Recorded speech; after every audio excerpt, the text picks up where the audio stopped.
investigation into people who might be leaking within the administration. Will the White House release the names of the individuals that DHS Secretary Noem said were caught leaking details of the ICE raid? And can you share how many leakers have been caught so far and what agency they were a part of? I would defer you to DHS on the leakers that they have identified, but I know the president and this White House commend Secretary Noem for launching an internal investigation to identify those leakers because it's unacceptable for career bureaucrats who are standing in the way of the will of the American people and enacting President Trump's agenda.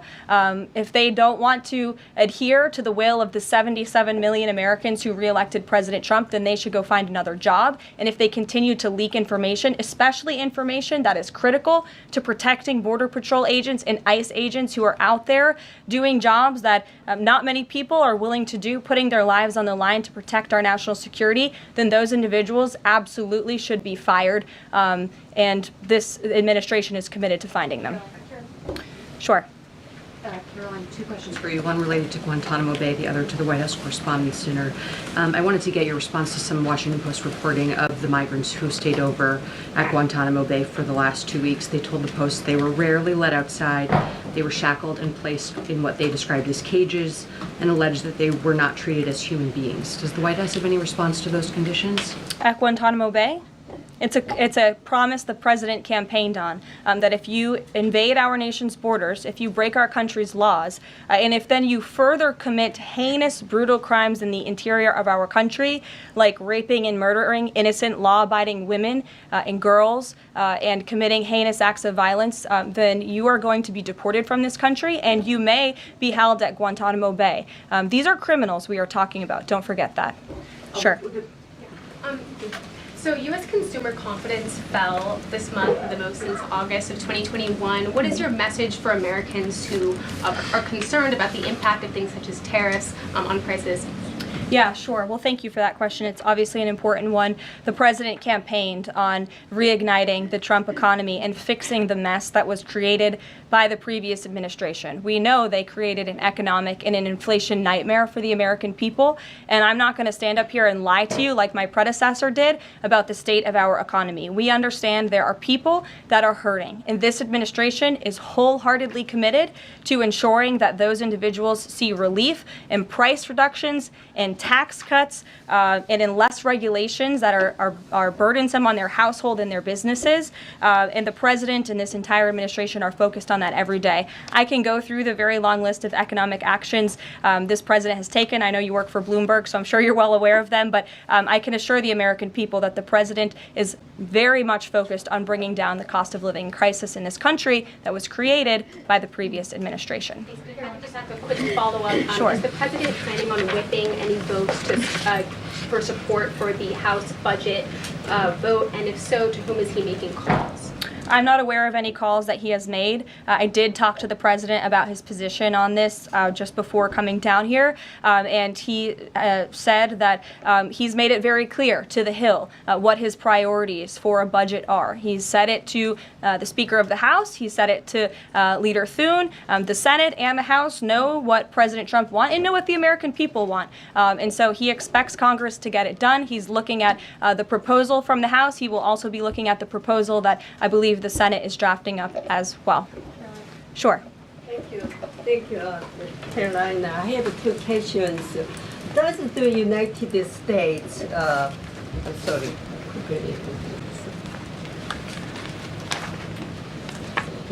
Well, why don't you identify your question and I'll come back to you. Sure, go ahead.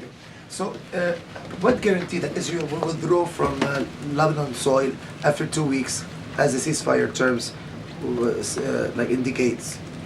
I'm not sure about the guarantee that you're referring to. I can tell you that this administration remains very much engaged. We know the deadline for the Phase 1 ceasefire is imminent. So Steve Witkoff, whom I mentioned earlier, and the president's administration and his team and the president himself remain very much engaged. We want to see the ceasefire continue, and the president has made it very clear he wants to see all of the hostages who have been held in captivity in Gaza returned home. Jeff. Karoline, I was wondering if, is Elon Musk going to attend the president's first cabinet meeting tomorrow? He is, as a matter of fact. I spoke to the president about that before coming down here as well. And Elon, considering he is working alongside the president and our cabinet secretaries, this entire administration will be in attendance tomorrow just to talk about DOGE's efforts and how all of the cabinet secretaries are identifying waste, fraud, and abuse at their respective agencies. We look forward to the meeting tomorrow, and I think you'll be hearing from the president and his cabinet where they're on campus tomorrow. I hope you guys are excited. So some of those cabinet members were caught off guard by the email. Nobody was caught off Saturday. guard. A few departments said they were caught off guard. The FBI was, the DOJ was. Did anonymous sources say that, or did the cabinet secretary say that? The cabinet secretaries and others have said that they were not aware that this was happening. So I'm wondering, like, will there be a give and take tomorrow at the cabinet meeting? Is Elon Musk or the president open to any type of dialogue about who is actually in charge of the chain of command of these workers? I would reject the premise of your question, Jeff. The cabinet secretaries have not said that. I know anonymous sources, probably career bureaucrats, have leaked that to many of you in this room. But as I said at the beginning of this press conference, everybody is working as one team, and the president respects the decisions of his cabinet secretaries to tell their staff, not to respond to that email because they did so out of interests of national security, and they don't want to obviously risk confidential information. It's pretty common sense. Dasha. Musk has obviously been doing a lot of work. He's been working every day, and a lot of the time weekends. He is designated as a special government employee, which means that he can only work 130 days per year. Is the White House expecting him to limit his work to 130 days, or are you going to work around those rules? Do you want to see him extend beyond the 130 So days? today is February 25th, so I think we've been here about 35 days, roughly. So ask me in another 100 days. Daniel. Karoline, thank you. You opened up with a major announcement from Apple, $500 billion, 20,000 jobs, doubling its advanced manufacturing fund. Yeah. What does that signal that such a global brand would make what it called its largest ever spend commitment just a month into President Trump's second term? What does that signal about his economic vision for the country? President Trump is a deal maker, and he has restored confidence in business leaders around this entire world. Apple is one of the largest companies on the face of the planet. They employ hundreds of thousands of Americans, but the president wants to see more Americans employed, more investments here in the United States of America. And this is another fulfillment of the president's campaign promises. I recall President Trump at his rallies on the campaign telling the world that if and when I am elected, America is going to be back, and we want your investments to be driven onshore. We want you to hire American workers, and you will have the lowest regulatory burden, the lowest tax cuts, and the president has already proven he's committed to slashing regulation. He's counting on Congress to implement those tax cuts. And so people are encouraged by the president's, again, as Tim Cook called it, they're bullish about American innovation because of the leadership of this president. And it's a stark contrast to the leadership of the previous administration, Joe Biden, who I don't think spent any time trying to recruit any investments or jobs here at home. Mary.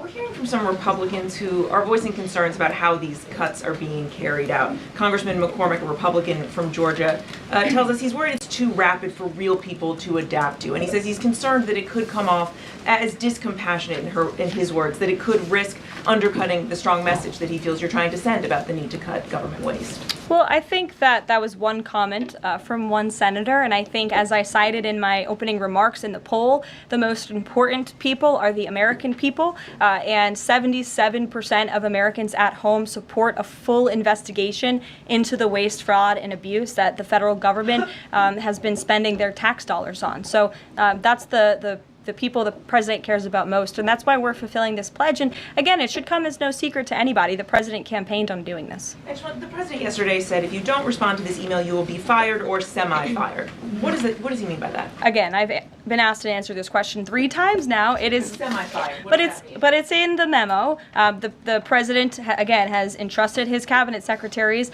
to oversee their workforce. That's why he nominated them to be cabinet secretaries, and so federal workers can be directed to their agency leadership. Sure.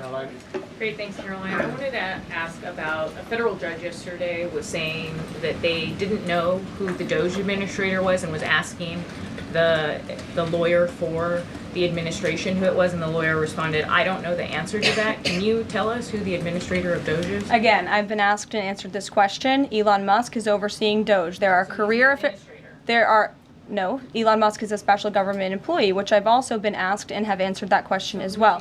There are career officials at DOGE. There are political appointees at DOGE. I'm not going to reveal the name of that individual from this podium. I'm happy to follow up and provide that to you. But we've been incredibly transparent about the way that DOGE is working.